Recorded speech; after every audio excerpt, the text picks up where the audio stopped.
풍요로운 계절을 허락하신 하나님, 온 땅을 두루 감찰하사 전심으로 자기를 향하는 자들을 위하여 능력을 베푸시는 여호와 하나님, 무더운 여름을 건강하고 안전하게 지나가게 하여 주시고, 이제 아침 저녁으로 선선한 바람과 한낮엔 따가운 햇살도 허락하여 주심으로써 오곡백과 익어가는 계절, 풍성한 열매로 추석 명절을 맞이할 수 있도록 허락하신 하나님께 감사와 찬양과 영광을 올려드립니다.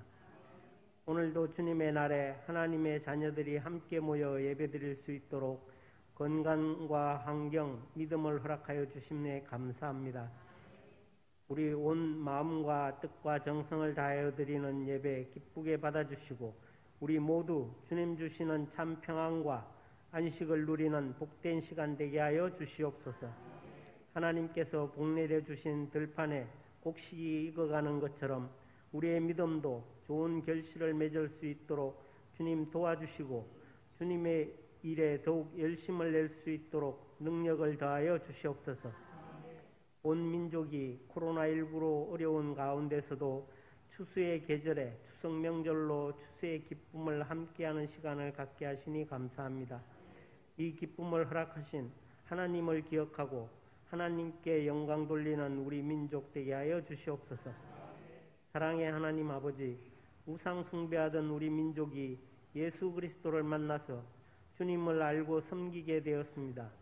여호수아의 고백처럼 나와 내 집은 여호와만 섬기겠노라 하는 말씀 따라 결단하고 하나님을 섬기는 것이 복임을 아는 가정들 되게 하여 주시옵소서. 저희를 조건 없이 사랑하시고 끝이 없는 사랑으로 대하시는 주님의 사랑을 생각하며 사랑의 열매를 더 많이 맺을 수 있는 이 가을이 되게 하여 주시옵소서. 또한 감사의 열매를 맺기를 원합니다. 기쁘고 좋을 때만 감사할 것이 아니라 환난을 당했을 때도 감사할 수 있게 하여 주시옵소서. 형통할 때만 감사할 것이 아니라 험한 가시밭길을 갈 때도 감사할 수 있게 하여 주시옵소서. 세상을 만드시고 섭리하시는 주님, 지금 온 세계가 코로나19 바이러스로 인해 우리들이 자유를 억압받고 두려움과 불안에 떨고 있습니다. 하루속히 백신 확보와 전 국민이 예방접종하여 이 전염병이 진정되게 하셔서 다시 일상으로 돌아갈 수 있기를 간절히 소원합니다. 또한 산업 전반에 걸친 심각한 불황으로 고통 가운데 있는 기업체, 자영업자와 소상공인들을 기억하시고 특별히 직장과 사업체를 잃고 낙심하는 성도들에게 이 환난의 때를 이겨낼 수 있도록 힘과 용기를 주시옵소서. 참 좋으신 주님, 지금은 비록 모든 성도들이 힘든 고난의 시간을 보내고 있지만 주님의 말씀과 성령의 도우심으로 인내와 소망 가운데 승리의 면류관을 바라보게 하옵소서. 신앙의 길이 막혀있는 어려운 환경 속에서도 이 고난을 잘 극복할 수 있도록 더욱 힘을 주시옵소서. 성령 하나님, 치료하시는 능력의 빛을 비추어 주셔서 이 코로나19를 통해서 주님이 말씀하시고자 하는 깊은 뜻을 깨닫게 하시고 고난의 때 사망의 엄침한 골짜기 속에서도 인도하시는 주님을 온전히 바라보게 하여 주시옵소서. 교회의 머리가 되시는 주님, 우리동 제일교회를 축복하시고 사랑하여 주시니 감사합니다.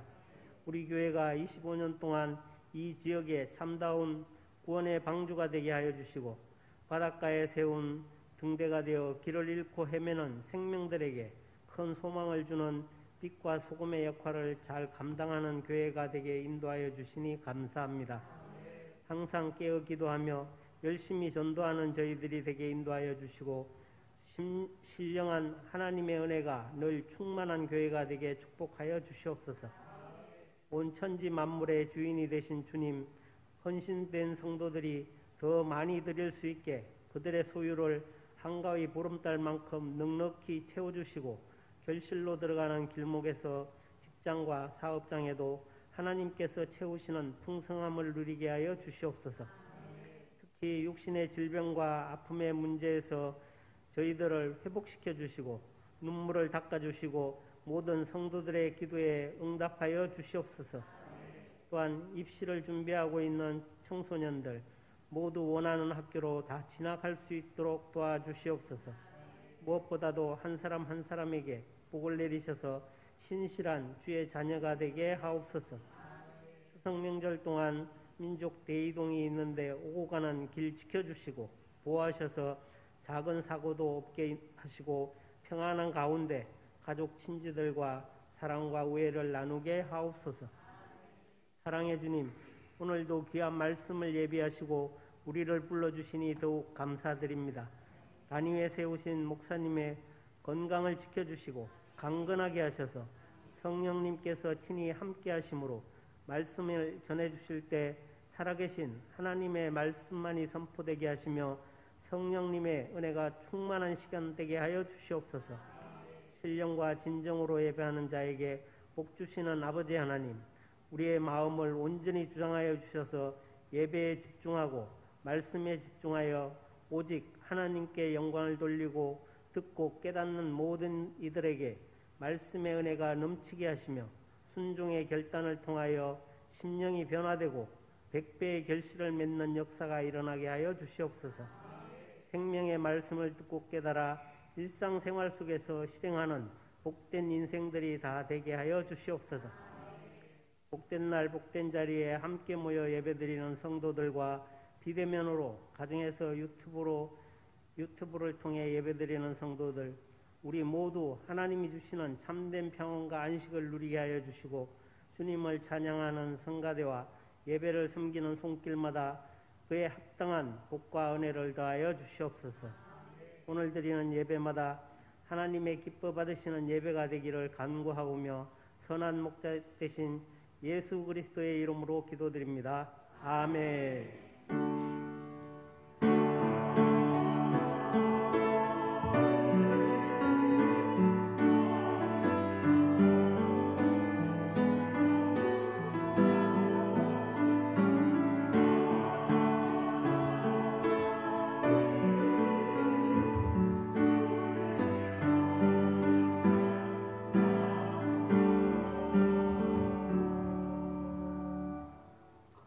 이 시간 우리에게 주시는 하나님의 말씀 신약 성경 마가복음 9장 30절에서 37절의 말씀입니다.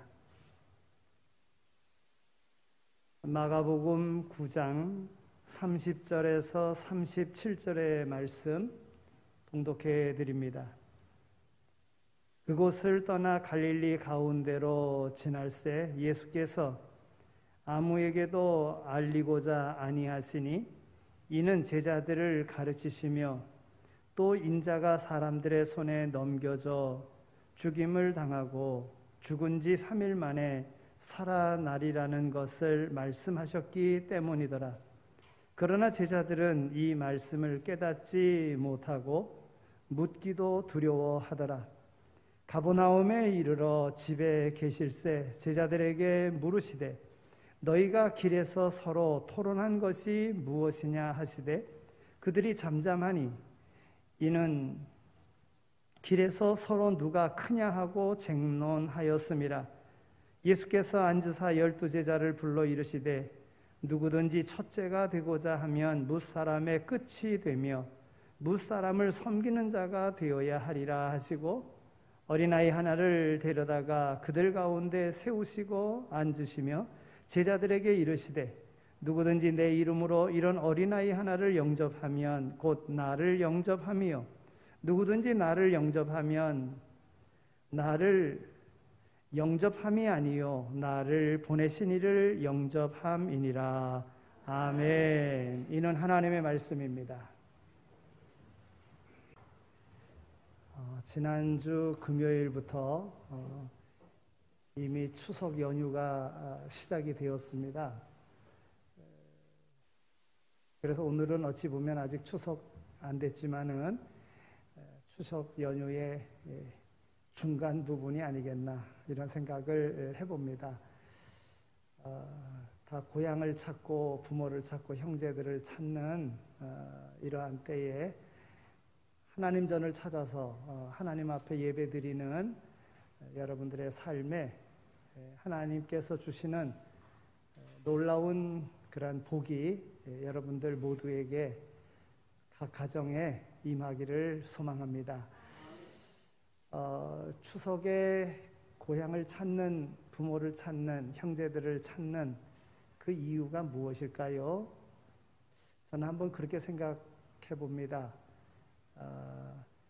그 받은 바 은혜에 대한 섬김의 기회로 찾는 것이다, 이런 생각을 해봅니다. 부모님께서 길러주시고 또 부모님께서 정말 온 정성을 다해서 돌봐주신 그 은혜에 대한 감사함을 이 결실의 계절에 그 부모님에게 섬기려고 찾는 것이다. 또 고향도 마찬가지로 고향이라는 울타리 안에서 내가 성장하는데 고향이 내게 있었으니까 내가 이만큼 될 수 있었다. 그래서 고향을 찾는 것이라, 이런 생각이 듭니다. 우리 그 교단에서도 벌써 오래됐지요. 이 추석 명절이나 설 이럴 때에 고향을 찾아서 고향 교회에 방문해서 그곳에서 예배드리고 그곳에 헌금을 하고 오라, 이렇게 그 어려운 그 고향 교회들의 그 어려운 형편을 이런 명절에 섬김으로 좀 나누도록 이렇게 했었습니다. 여러분, 우리가 고향을 찾을 때, 부모를 찾을 때 섬기기 위해서 가는 것인데, 이 섬김의 그 방향이 틀어지면 형제들 간에 내가 부모님을 얼마나 모셨는데, 내가 부모님에게 얼마나 내가 효를 다했는데, 형제 간에 서로 경쟁하는 것으로 나타난다면 결국은 좋은 의미로 방문했다가 싸우고 돌아오는 결과를 얻게 될 것입니다. 그래서 고향을 찾든지 형제들을 만나든지 부모님을 만나든지 할 때에 그 목적이 섬기는 데 있다, 이런 생각을 가지고 이번 명절에 그렇게 만나실 수 있도록 되어지기를 바랍니다. 그래야 행복한 만남, 즐거운 만남이 될 수 있는 것입니다.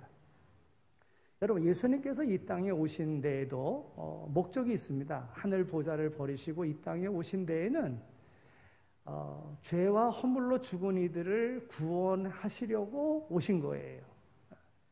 즉 죄인된 이들을 섬겨 그들로 하여금 하나님을 알고 하나님께로 돌아올 수 있도록 하는 그러한 연결고리가 되시려고 이 땅에 오신 겁니다. 근데 예수님을 따르는 제자들이 예수님께서 이 땅에 오신 목적을 제대로 몰랐어요. 그래서 서로가 누가 크냐 하고 다투고 논쟁을 벌이고 예수님의 마음을 아프게 했던 것입니다. 여러분, 예수님께서 내가 고난을 받고 십자가를 지고 내가 죽은 다음에 다시 살아날 것이라 하고 예수님께서 말씀하셨어요. 몇 번 이렇게 말씀을 하셨는데, 오늘 이 말씀을 보면 그 두 번째 예수님께서 고난을 말씀하셨다, 이렇게 그 성경에 이렇게 그 표제가 이렇게 되어져 있습니다. 첫 번째로 예수님께서 고난을 말씀하실 때에는 제자들에게 사람들이 나를 누구라 하느냐, 이렇게 물으시고, 제자들에게 그러면 너희는 나를 누구라 하느냐, 이렇게 물으셨어요. 그러니까 예수님께서 이 땅에 오신 목적, 예수님이 누구이신가를 이제는 알만하니까 물으셨던 거예요. 그때 베드로가 고백을 합니다. 주는 그리스도시요 살아계신 하나님의 아들입니다. 이 말씀, 이 고백을 듣고서 예수님께서 십자가 고난에 대한 것을 말씀하십니다. 이것이 첫 번째입니다. 그리고 두 번째는 오늘 9장의 그 말씀을 보면 9장 1절서부터 이렇게 시작되어지는 말씀, 예수님께서 베드로, 야고보, 요한 세 제자를 데리시고 변화산에 올라가셨어요. 그리고 거기서 변형되셨어요. 부활하신 이후의 모습을 보여주신 것입니다. 그 영광의 모습을 보여주신 거예요. 모세와 엘리야와 더불어 함께 대화하시면서 내가 고난당한 다음에, 내가 십자가를 진 다음에, 내가 죽은 다음에 내가 이와 같은 모습으로 변형될 것이다.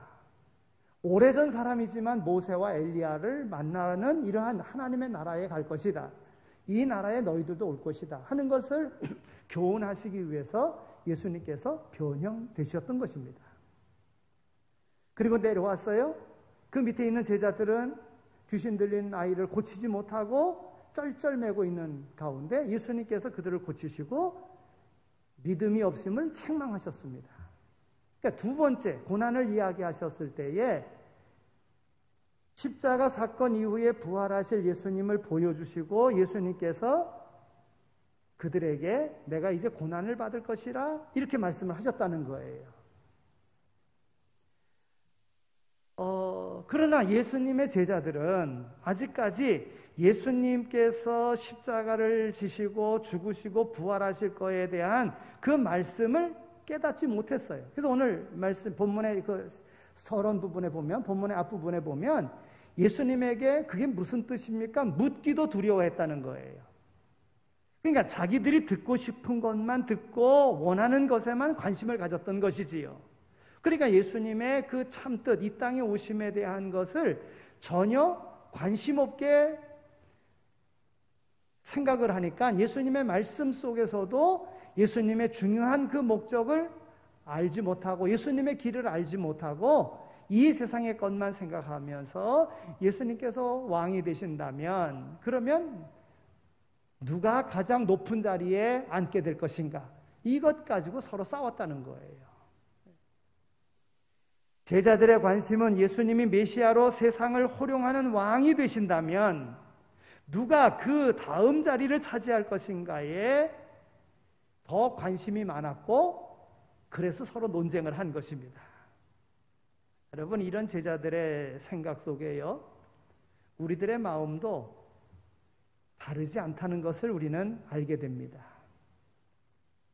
가족 가운데 또한 신앙생활하면서 내가 얼마나 오랜 동안 믿었는데, 내가 얼마나 수고를 많이 했는데, 내가 얼마나 헌신을 했는데, 내가 얼마나 중요한 일을 감당하는데 하면서 서로가 자기의 공로를 이야기하면서 내가 이러니, 내가 이런 대접을 받아야 된다, 내가 이만큼 존경받아야 된다, 다 그런 생각을 가지고 믿음의 생활을 하는 경우가 너무나도 많이 있다는 거예요.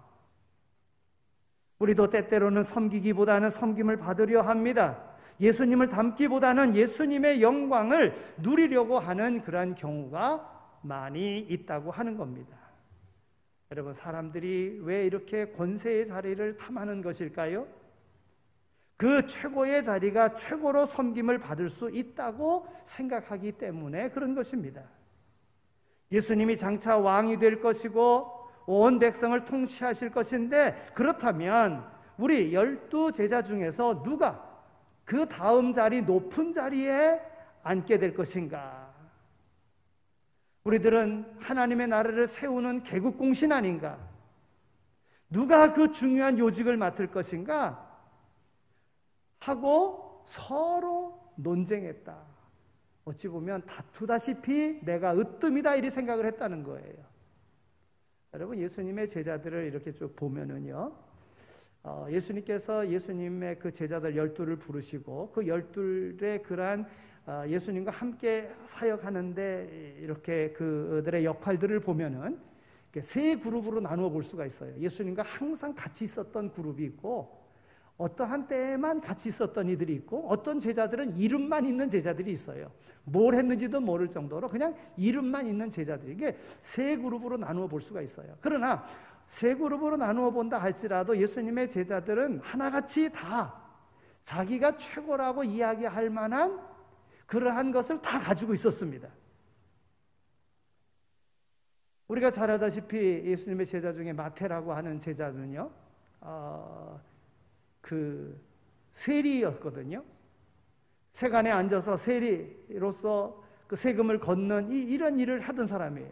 여러분, 나라의 관직을 갖고 그리고 거기에 세금을 걷는 일을 한다 그랬을 때에 그는 공부도 많이 한 사람입니다.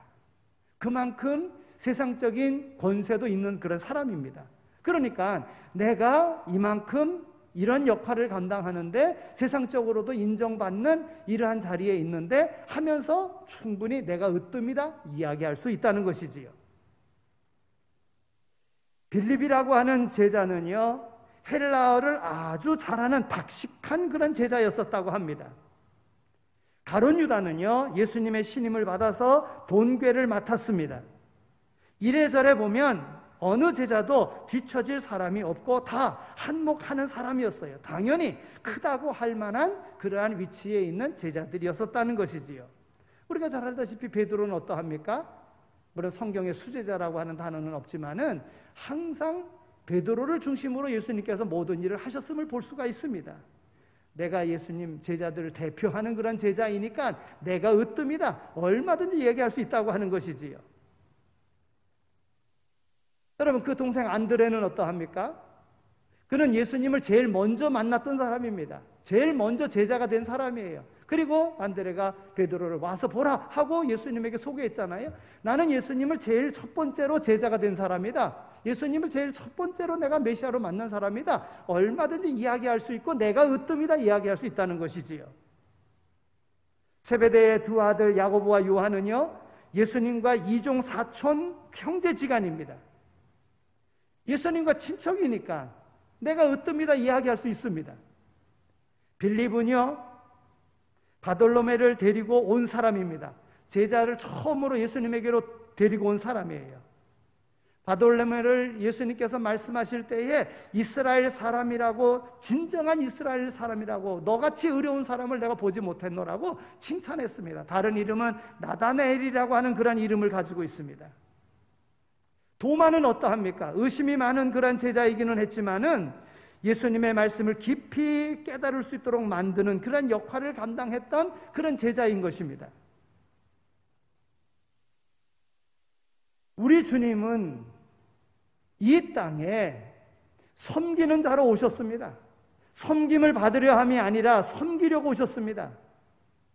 우리들이 예수님을 본받아 예수님을 닮아가고 예수님과 같은 이러한 섬김의 삶을 살아야 되는데, 제자들과 같이 하나같이 내가 다른 이들보다 나은 점이 있으니까, 내가 주님과 더불어 더 가까이 있으니까, 내가 먼저 믿었으니까 하면서 얼마든지 자기 자신의 그러한 특별한 권한을 가지고 내가 으뜸이다라고 이야기할 수 있는 이들이 많이 있다고 하는 겁니다.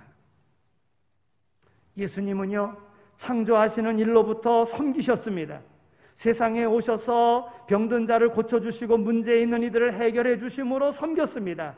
십자가를 지시고 모든 이들을 구원하기 위하여 예수님은 대신하는 그 대속의 은혜를 이루시기 위하여 섬기셨습니다. 승천하셔서도 하나님의 나라를 이제 올 사람 너희들의 처소를 예비하러 가노라 말씀하시고, 지금까지 오늘 우리가 갈 자리를 마련하고 준비하고 계시는, 우리를 위하여 기도하고 계시는 바로 주님, 우리의 섬김의 그러한 모습을 보여주고 계시는 주님이라고 하는 거예요. 예수님 말씀하십니다. 마가복음 10장 43절에서 45절에 있는 말씀을 보면, 너희 중에 누구든지 크고자 하는 자는 너희를 섬기는 자가 되고, 너희 중에 누구든지 으뜸이 되고자 하는 자는 모든 사람의 종이 되어야 하리라. 인자가 온 것은 섬김을 받으려 함이 아니라 도리어 섬기려 하고 자기 목숨을 많은 사람의 대속물로 주려 함이니라 그랬습니다. 섬김이 곧 예수님의 삶이셨습니다. 그 예수님을 주님이라고 부르고 있는 오늘 우리는 우리 주님과 같이 매일의 삶 속에서 섬기는 그러한 삶을 살아야 합니다. 여러분, 우리가 다른 사람들의 믿음을 볼 때에 무엇을 보고 감동을 합니까? 성경을 많이 알고 있다고 감동을 받습니까? 놀라기는 하지만 감동을 받지는 않습니다. 성경을 많이 알고 있다. 어떻게 그걸 알고 있어? 야, 공부 많이 했는가 보다 놀라기는 합니다. 그러나 감동받지 않습니다. 기도를 유창하게 잘하는 사람을 보면 감동을 받습니까? 부러워할지는 몰라도 감동을 받지는 않습니다. 교회를 오래 다닌 사람을 보면 감동을 받습니까? 대단하다고 생각은 하겠지만 감동을 받지 않습니다. 그러면 우리가 누구에게 감동을 받습니까? 자기의 몸을 아끼지 않고 사랑을 실천하는 사람을 볼 때에 감동을 받습니다. 헌신하는 사람입니다. 남을 배려하고 그렇게 살아가는 사람입니다. 그런 사람을 볼 때에 오늘 우리는 감동을 받습니다. 섬김의 모습에는 바로 이와 같이 사람의 마음을 감동시키는 힘이 있는 거예요. 우리 주님께서 그렇게 섬기셨던 거예요. 이런 글이 있어요. 정말 중요한 것은 당신이 어떤 차를 모느냐가 아니라 얼마나 많은 사람을 태워주느냐 하는 것이다. 정말 중요한 것은 당신이 사는 집이 얼마나 크냐 하는 것이 아니라 얼마나 많은 사람들을 집에 초대하느냐 하는 것이다. 정말 중요한 것은 당신의 사회적 지위가 아니라 당신이 어떤 사람들과 더불어 사느냐 하는 것이다. 정말 중요한 것은 당신이 무엇을 가졌느냐가 아니라 남에게 무엇을 베푸느냐 하는 것이다. 정말 중요한 것은 얼마나 많은 친구가 있느냐가 아니라 얼마나 많은 사람이 당신을 친구로 생각하느냐 하는 것이다. 정말 중요한 것은 얼마나 많은 일을 했느냐가 아니라 당신의 가족과 사랑하는 이들을 위하여 보낸 시간이 얼마나 되느냐 하는 것이다. 정말 중요한 것은 당신이 얼마나 좋은 동네에 사느냐 하는 것이 아니라 당신이 이웃들에게 어떻게 대하느냐 하는 것이다. 이런 글이 있어요. 그렇습니다. 오늘 우리 모두에게는 예수님의 제자들이 그러했듯이 아무리 자랑할 것이 없다고 하더라도 다 자랑할 것이 있습니다. 남들보다 무엇인가 낫다고 생각할 만한 것이 다 있습니다. 다른 사람들보다 많이 가졌다고 생각하는 것이 누구에게나 다 있다는 것입니다. 그러면 그와 같은 것을 우리 하나님께서 우리에게 왜 주셨을까요? 그것으로 섬기라고 하는 것입니다. 많이 가진 것이 자랑이 아니라 섬기라고 하는 것입니다. 많이 주신 것은 많이 섬기라고 주신 것이에요. 많은 재능이 있다고 하면 그 재능으로 많이 섬기라고 하는 것입니다. 여러분, 진정한 기쁨은요, 소유에 있는 것이 아니라 섬김에서 나오는 것입니다. 우리가 이렇게 사용하는 말 가운데 이런 말이 있어요. 하루를 행복하게 살으려고 하면 목욕을 해라. 일주일을 행복하게 살려고 하면 머리를 해라. 한 달을 행복하게 살려고 하면 차를 사라. 1년을 행복하게 살려고 하면 집을 사라. 평생을 행복하게 살려고 하면 예수 믿어라. 그런데요, 영국 속담에 이런 말이 있더라고요. 영국 속담에 하루 동안 행복하려고 하면 이발을 해라. 일주일 동안 행복하려고 하면 여행을 해라. 한 달 동안 행복하려고 하면 집을 사라. 1년 동안 행복하려고 하면 결혼해라. 일평생 행복하려고 하면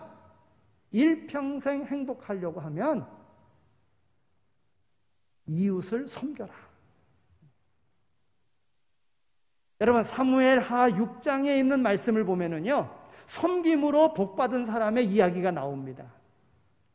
다윗이 왕이 돼가지고 다윗 성에 거하면서 법궤가 아비나답 집에 있었거든요. 70년 동안 있었습니다. 그러니까 왕이 되고 나서 하나님의 임재를 상징하는 법궤를 다윗 성으로 가져오려고 했어요. 그래서 수레에 실어가지고 오지 않습니까? 근데 하나님께서 명하신 것은 수레에 실어서 옮기라 그런 게 아니라 제사장 중에서 그것을 어깨에다 메고 옮기라 그랬거든. 메고 옮기라. 그런데 그 수레에 실어 옮기다가 그 수레가 그 소가 띠므로 법궤가 떨어질까 봐 우사가 딱 이렇게 법궤를 잡았다가 그 자리에서 죽지 않습니까? 그래서 겁이 나가지고 다윗 성으로 옮기지 못하고 그것을 멈추고 오벳 에돔의 집에 급하게 그냥 옮길 수 없으니까, 그런 죽는 사건이 벌어졌으니까 복귀 얼마나 겁납니까? 그래서 그것을 오벳 에돔의 집에 3개월 동안 머무르게 했던 거예요. 이게 사무엘 하 6장 그 내용에 있는 말씀을 보면, 6장 12절에 있는 말씀을 보면, 여호와께서 하나님의 괴로 말미암아 오벳 에돔의 집과 그의 모든 소유에 복을 주셨다 한지라 그랬어요. 여러분, 오벳 에돔의 집에는 3개월밖에 안 있었습니다. 아비나답의 집에는 70년 동안 있었습니다.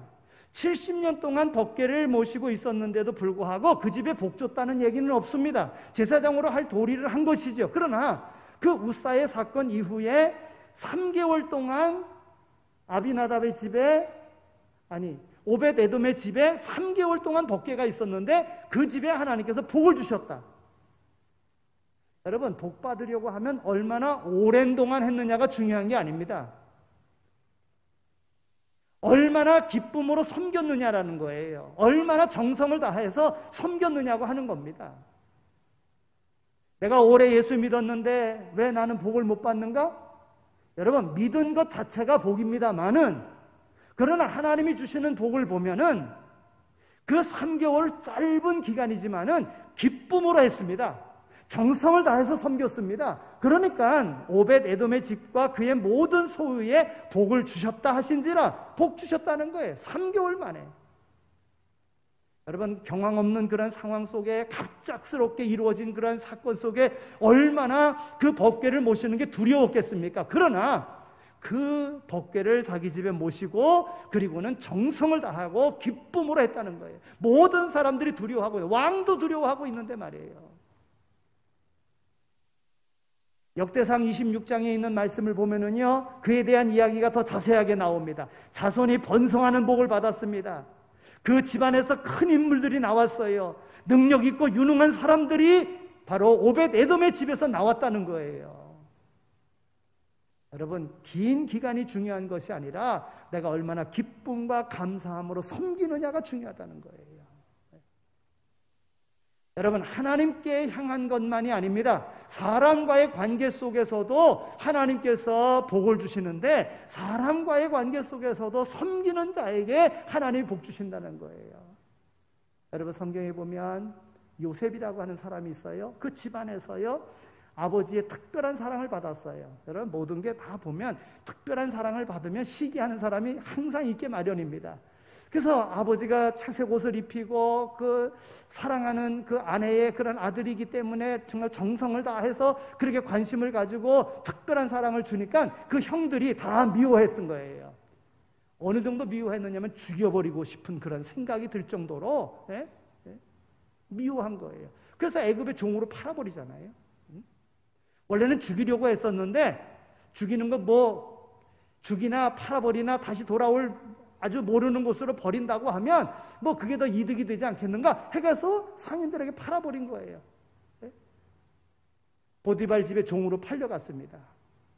원망하거나 불평하지 않았어요. 거기서 정성을 다해서 그 주인을 섬겼습니다. 집안의 모든 일을 다 맡아 항할 수 있도록 주인이 그거 다 맡겼어요. 억울하게 누명을 쓰고 감옥에 갔어요. 거기서도 감옥에 있는 모든 사람들을 다 잘 섬겼습니다. 정성껏 섬겼습니다. 감옥에서도 인정을 받았어요. 네?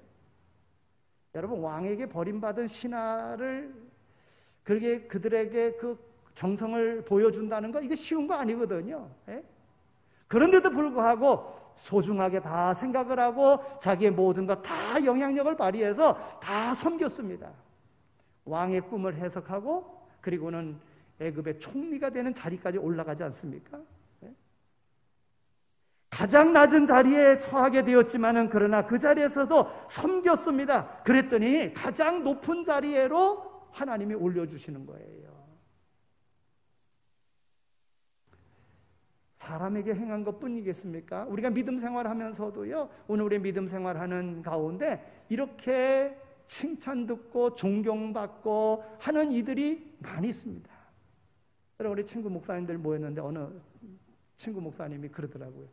우리 교회에 정말 인류대학 나온 사람인데 그분이 우리 교회 처음 와가지고서는 제가 화장실 청소하겠습니다. 그리고는 몇 년간 했단 말이에요. 명문대학을 나왔는데도 불구하고 내가 화장실 청소하겠습니다. 그리고는 정성스럽게 화장실 질 굳은 자리에 가서 그걸 했다는 거예요. 네? 교회 일을 맡겼어요. 그런데도 불구하고 그 맡겨진 일을 정말 아무 사람도 말 없게끔 잘했다는 거예요. 그런데 하나님이 그 자녀들에게도 복 주시고 그 집안에도 복을 주시더라는 거예요. 모든 예배 다 참석하고 교회가 하는 모든 일에 다 동참하고 했다는 거예요. 하나님이 그 가정에 복 주셨다고 자랑하더라고요. 여러분, 나무교회 얘기뿐이겠습니까? 오늘 우리 교회도 자랑할 만한 이들이 많이 있습니다. 예. 오늘 본문에서 예수님께서 갑자기 어린아이 하나를 세워놓고서는 이야기합니다. 여러분, 작은 것을 작다고 여기지 말고 기쁘게 섬기라고 하는 그러한 것으로 예수님께서 말씀하시는 거예요. 작은 일에 충성하는 것도 주님께서 다 기억하신다는 거예요. 오늘 보면 37절에 있는 말씀을 보면 누구든지 내 이름으로 이런 어린아이 하나를 영접하면 곧 나를 영접함이요. 누구든지 나를 영접하면 나를 영접함이 아니요 나 보내신 이를 영접하는 것이니라. 여러분, 예수님께서 말씀합니다. 선지자의 이름으로 선지자를 대접하면 선지자의 상을 받을 것이고 제자의 이름으로 제자를 대접하면 그 제자의 상을 받을 것이고 어린아이에게 냉수 한 컵을 대접해도 그것을 결코 잊지 아니하리라. 우리 주님 말씀하셨어요. 무슨 말씀입니까? 크든 작든 정성을 다하여 섬기라는 거예요. 섬기는 자가 큰 자가 된다고 하는 것입니다. 말씀을 맺습니다. 작은 것을 작게 여기지 않고 언제 어디서나 무엇에나 누구에게나 최선을 다하는 그 충성스러운 섬김이 진정한 섬김이라고 하는 거예요. 권위로서가 아니라 섬김 속에서 참 존경과 리더십도 나오는 것입니다. 하물며 예수님을 주로 섬기는 오늘 우리 그리스도인들이야말로 이 예수님이 우리에게 보여주신 섬김의 모습을 가져야 된다는 거예요. 우리가 너무 복을 이렇게 좋아하니까 그냥 복 받는 얘기만 하면 다 좋아하시지요. 근데 여러분, 복 받는 데에는 오늘 말씀을 통해서 보더라도 다 비결이 있다는 거예요. 복 받는 비결이 있다는 거예요. 우리는 힘없는 사람을 무시합니다. 보통은 다 그러합니다. 그러나 어린 소자라고 할지라도 힘없는 자라고 할지라도 주의 이름으로 그에게 은혜를 베풀면 하나님 주님께서 상을 잃지 않겠다 말씀하신 거예요. 세상의 관점은 다 그럽니다. 힘이 있고 권세 있고 재물이 있고 학식이 있고 다 그런 이들을 존경하려고 합니다. 그래서 그와 같은 것을 추구합니다. 그러나 주님의 말씀은 다르다는 거예요. 여러분, 교회는요 섬김의 공동체입니다. 섬기며 사신 예수님을 주님으로 모신 사람들이 바로 그리스도인인 것입니다. 하나님을 섬기고 서로를 섬기고 그 섬김의 삶을 세상 속에서 실천하는 사람이 바로 그리스도인이라고 하는 거예요. 억지로 하면 힘든 것이지만 참 믿음으로 주님을 닮은 사람은 그것이 기쁨이요 감사인 거예요. 성경 우리에게 말합니다. 범사에 감사하라. 여러분, 모든 일을 다 감사함으로 하는 거예요. 어려운 일도 감사함으로 하라는 거예요. 힘든 일도 감사함으로 하라는 거예요. 여러분, 이것이 섬김의 마음이 있을 때에 감사함으로 할 수 있는 겁니다. 그러면 그런 이에게 하나님 복 주시는 거죠. 섬기는 사람에게 하나님이 축복하시고 섬기는 사람을 사람들이 존경하고 섬기는 사람에게 길이 열리는 것입니다. 섬기는 삶이 복된 삶인 것을 믿고 언제 어디서나 늘 기쁨으로 섬김을 실천하는 우리 모두가 다 되어야 될 줄로 믿습니다. 그래서 하나님이 주시는 복을 받아 사람들 가운데 믿음의 귀감이 되는 자리로 나갈 수 있는 모두가 다 되시기를 축원합니다. 하나님 감사합니다. 저희들을 이렇게 사랑해 주셔서 섬김의 공동체로 보내주시고 만나게 해주시고 또 섬김의 본을 보이셨던 예수님을 닮아 제자된 삶을 살게 하여 주신 것 정말 감사합니다. 알고는 있지만 하나님의 말씀보다도 세상 것에 끌려서 세상의 유혹을 받을 때가 너무나도 많이 있습니다. 하나님, 오늘 우리로 섬김으로 많은 영혼들을 구원할 수 있는 그 귀한 사명을 우리에게 맡겨주셨사오니 하늘에서 가장 큰 상을 받는 전도의 아름다운 열매를 맺는 삶을 살아가는 우리 모두 다 되게 하여 주옵소서. 예수 그리스도의 이름으로 기도드립니다. 아멘. 이제는 교회의 머리가 되시며 우리의 선한 목자가 되시는 예수 그리스도의 은혜와 우리를 사랑하시되 독생성자 아들 예수 그리스도까지 아끼지 아니하신 하나님 아버지의 극진하신 사랑하심과 성령님의 위로하시고 교통하심이 우리에게 귀한 재능을 주시고 섬기는 자리에서 우리를 사용하기 원하시는 하나님의 뜻을 깨달아 우리의 맡겨진 삶의 터전에서 그 영향력을 펼치며 살기로 마음에 다짐하며 세상으로 나가는 이 자리에 참여한 모든 이들 가운데 이제로 영원히 함께 하시길 간절히 축원하옵나이다. 아멘.